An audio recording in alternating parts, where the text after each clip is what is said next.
स्वागत है बच्चों हिंदी साहित्य की कक्षा में।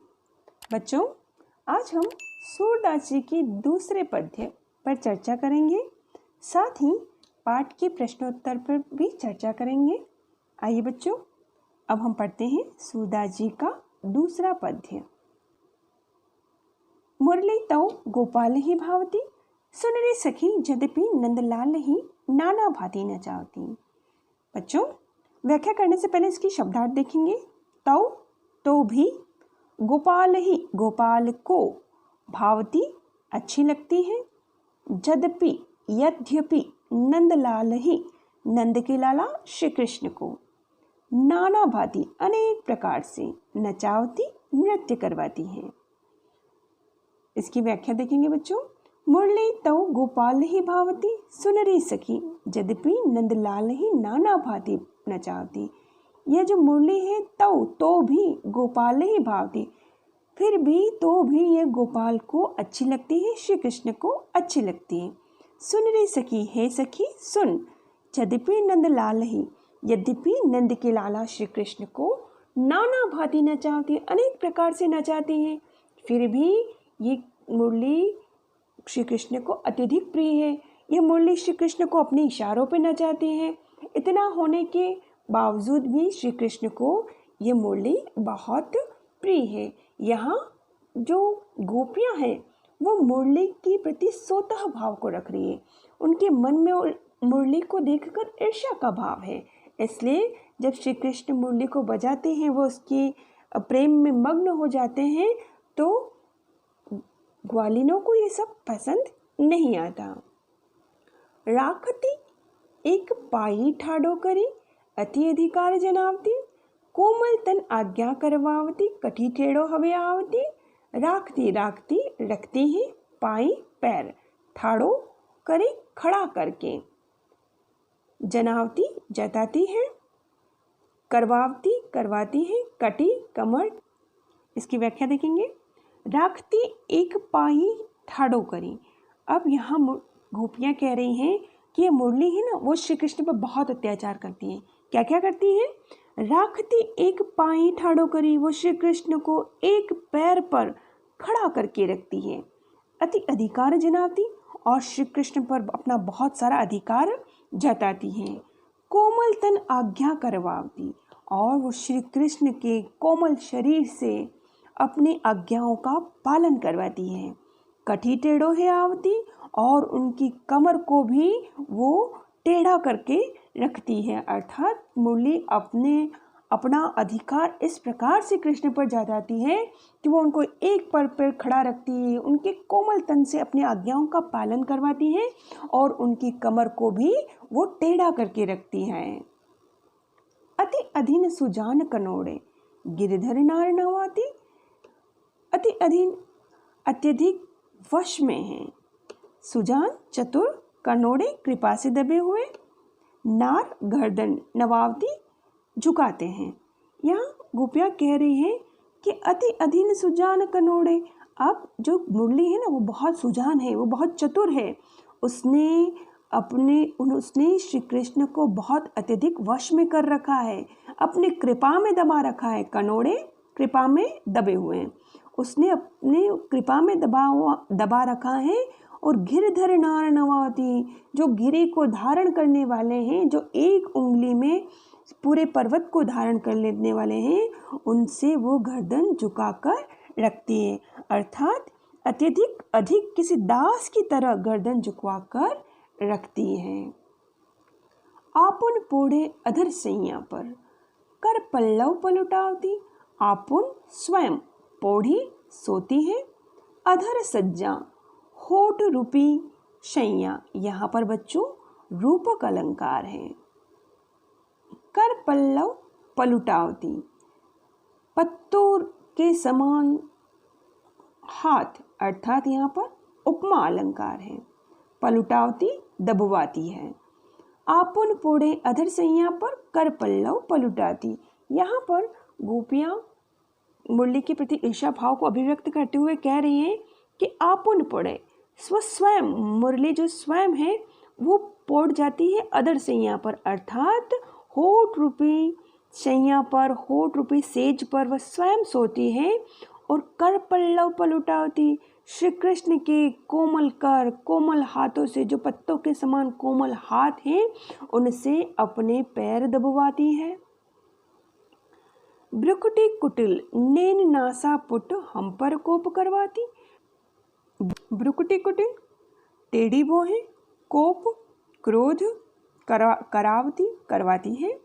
जब श्री कृष्ण बांसुरी का वादन करते हैं तो उनकी जो भंगिमाएं होती हैं उसी को अभिव्यक्त करते हुए वो गोपियाँ कह रही हैं कि भ्रुकुटी कुटिल, ये जो बांसुरी है जब हम पर क्रोध करवाती है, अर्थात श्री कृष्ण जब बांसुरी वादन करते हैं और हमारी तरफ देखते हैं तो ऐसा प्रतीत होता है कि उनकी जो भ्रुकुटी है वो क्रोध से टेढ़ी हो गई है। नैन नासापुट, और उनके जो बांके नेत्र हैं और फड़कते हुए जो नासापुट हैं, उनको देखकर ऐसा लगता है कि ये हम पर क्रोध करवा रही है, अर्थात बांसुरी हम पर टेढ़ी भौहें से, बांके नेत्रों से और फड़कते हुए नासापुट से हम पर क्रोध करवा रही है। सूर प्रसन्न जानी एको छिन धरते शीस डुलावती। सूरदास जी कहते हैं कि प्रसन्न जानकर एको एक छिन क्षण धरते धारण करके शीस सिर डुलावती हिलाते हैं। सूरदास जी कहते हैं कि प्रसन्न जानी एको क्षण, जैसे ही श्री कृष्ण एक क्षण के लिए भी प्रसन्न होते हैं, तुरंत ही मुरली को धारण करके अपना सिर हिलाने लग जाते हैं, अर्थात त्वरित प्रभाव से मुरली के प्रेम में मग्न हो जाते हैं। इसका प्रसंग हम लिखेंगे बच्चों। प्रस्तुत पद में श्री कृष्ण की बांसुरी के प्रति गोपियों का सौतन का भाव है। श्री कृष्ण के प्रति अनन्य प्रेम होने के कारण गोपियां मुरली के प्रति ईर्ष्या का भाव रखती हैं। उनका कहना है कि मुरली श्री कृष्ण को जैसे चाहती है वैसे नचाती है। वह उनको एक पांव पर खड़ा रहने को बाध्य कर देती है, अपनी हर आज्ञा का पालन करवाती है, फिर भी श्री कृष्ण पूरी तरह मुरली के अधीन हैं। संदर्भ बच्चों, इससे पहले वाले पद्य में संदर्भ के बारे में चर्चा कर चुके हैं। व्याख्या के 4 भाग हैं। सर्वप्रथम आप संदर्भ लिखिए, उसके बाद प्रसंग लिखिए, बीच में व्याख्या और अंत में विशेष व्याख्या।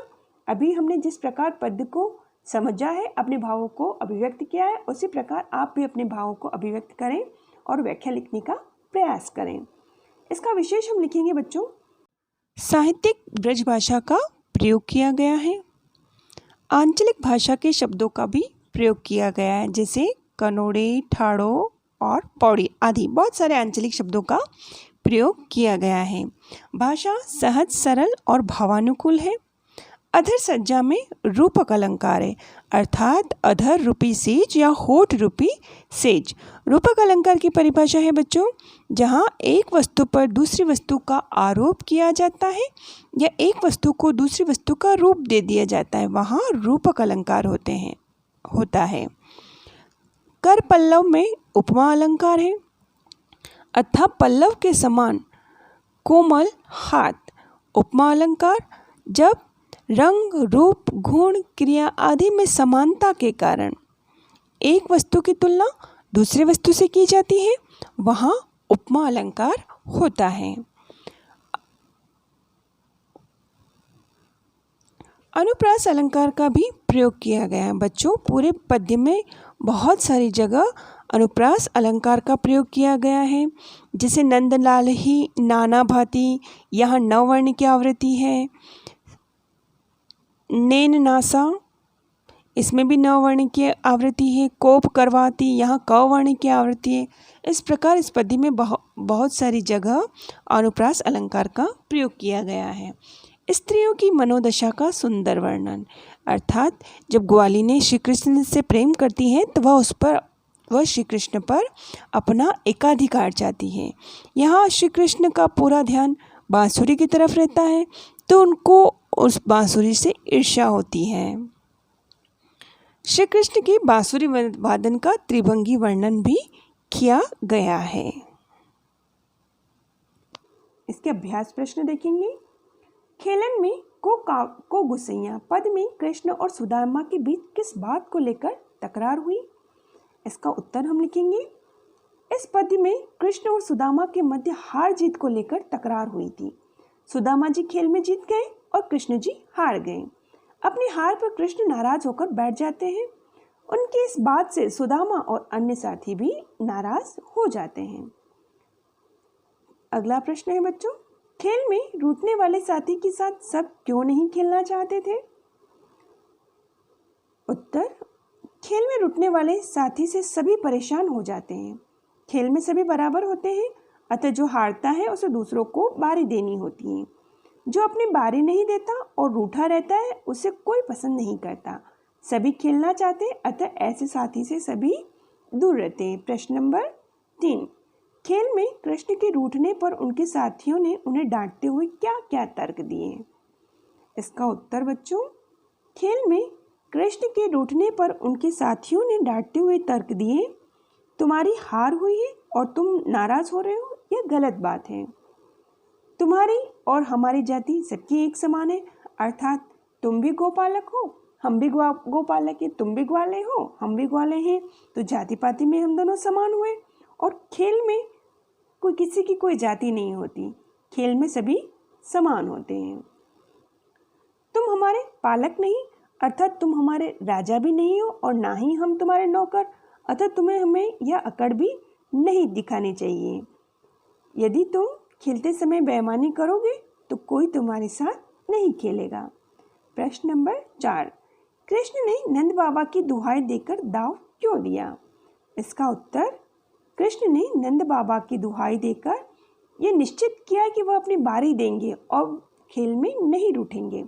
नंद उनके पिता हैं, अतः पिता का नाम लेकर वह झूठ नहीं बोलेंगे और सब उनकी बात मान जाएंगे, इसलिए उन्होंने नंद बाबा की दुहाई दी, अर्थात नंद बाबा की सौगंध खाई। इस पद से बाल मनोविज्ञान पर क्या प्रकाश पड़ता है? इसका उत्तर बच्चों, इस पद से बाल मनोविज्ञान पर प्रकाश पड़ता है कि बच्चे बहुत समझदार होते हैं। वे हर बात का सूक्ष्म अध्ययन करते हैं, सही और गलत की उन्हें पहचान होती है, ऊंच नीच, बड़ा छोटा, अच्छा बुरा सब समझते हैं। उदाहरण के लिए नाराज को समझाने के लिए वे बताते हैं कि श्री कृष्ण अपनी जाति, धन, पिता के नाम का अनुचित लाभ नहीं उठा सकते। वे भी इस मामले में कृष्ण के समान हैं। इसके अतिरिक्त वे जानते हैं कि कोई उनके साथ खेलने योग्य है और कौन नहीं। वे कृष्ण की हरकतों के लिए उन्हें चेतावनी देते हैं कि यदि वह अपना स्वभाव नहीं बदलेंगे तो वे उनके साथ नहीं खेलेंगे। इस तरह पता चलता है कि बच्चे हर बात का बारीकी से अध्ययन करते हैं, नाराज होते हैं तो फिर एक भी हो जाते हैं। गिरधर नार नवावती से सखी का क्या आशय है? इसका उत्तर हम लिखेंगे। प्रस्तुत पंक्तियों में गोपियां कृष्ण पर व्यंग कसती हैं। वह कहती हैं कि कृष्ण प्रेम के वशीभूत होकर एक साधारण बांसुरी को बजाते समय अपनी गर्दन झुका देते हैं। भाव यह है कि कृष्ण बांसुरी बजाते समय गर्दन को हल्का झुका लेते हैं। गोपियां चूंकि बांसुरी से सोत के समान डाह रखती हैं, ईर्ष्या रखती हैं, अतः वे बांसुरी को औरत के रूप में देखते हैं, उन पर व्यंग कसती हैं। वे नहीं चाहते कि कृष्ण बांसुरी को इस प्रकार अपने होठों से लगाएं। बांसुरी को कृष्ण का सामीप्य मिल रहा है और गोपियों को यह अच्छा नहीं लग रहा है। कृष्ण के अधरों की तुलना सेज से क्यों की गई है? इसका उत्तर, कृष्ण के अधरों की तुलना सेज से निम्नलिखित कारणों से की गई है। कृष्ण के अधर सेज के समान कोमल है। जिस प्रकार सेज सोने के काम आती है, वैसे ही कृष्ण बांसुरी को बजाने के लिए अपने अधर रूपी सेज पर रखते हैं। ऐसा लगता है मानो बांसुरी सो रहे हों। इन दोनों कारणों से अधरों की तुलना सेज से करना उचित जान पड़ता है। प्रश्न नंबर 8, पठित पदों के आधार पर बताइए सूरदास की काव्य की विशेषता। सूरदास की काव्य की विशेषताएं इस प्रकार हैं। सबसे पहले वात्सल्य रस में सर्वश्रेष्ठ है। बाल लीलाओं का सुंदर चित्रण किया गया है। बाल मनोविज्ञान में बेजोड़ है। बालकों के स्वभाव का सजीव चित्रण किया गया है। स्त्रियों की मनोदशा को बहुत अच्छी तरह से जानते हैं, अर्थात गोपियां किस प्रकार मुरली से ईर्ष्या का भाव रखती हैं, ये वो स्त्रियों की मनोदशा को सूरदास जी बहुत अच्छी प्रकार से समझते हैं। श्रृंगार रस का अद्भुत वर्णन है। इनके पदों में उत्प्रेक्षा, उपमा, अनुप्रास, रूपक आदि अलंकारों का प्रयोग किया गया है। ब्रज भाषा का साहित्यिक रूप बड़ा सुंदर जान पड़ा है। पदों में गेयता का गुण विद्यमान है। अगला प्रश्न है, सूरदास श्रृंगार और वात्सल्य के अद्वितीय कवि हैं, अपने शब्दों में लिखिए। इसका उत्तर हम लिखेंगे, सूरदास श्रृंगार एवं वात्सल्य के अद्वितीय कवि हैं। कृष्ण भक्त कवियों में उनका स्थान सर्वोपरि है। उन्होंने सूरसागर नामक अमर काव्य की रचना की है। सूरदास द्वारा रचित पद विनय, भक्ति, श्रृंगार, वात्सल्य, बाल लीला आदि से संबंधित है। सूरदास वात्सल्य का तो कोना कोना जाक आए हैं। उन्होंने बालक कृष्ण की सरलता, चपलता, चंचलता, मातृ स्नेह का सहज वर्णन हुआ है। मातृ हृदय के उत्साह और उल्लास का मनभावन वर्णन है। इस आधार पर यह कहा जा सकता है कि सूरदास जी वात्सल्य और श्रृंगार के अद्वितीय कवि हैं। बच्चों, आप सूरदास जी के दोनों पदों को पढ़ें और इसकी व्याख्या को समझने का प्रयास करें। अगली कक्षा में शीघ्र ही मिलेंगे।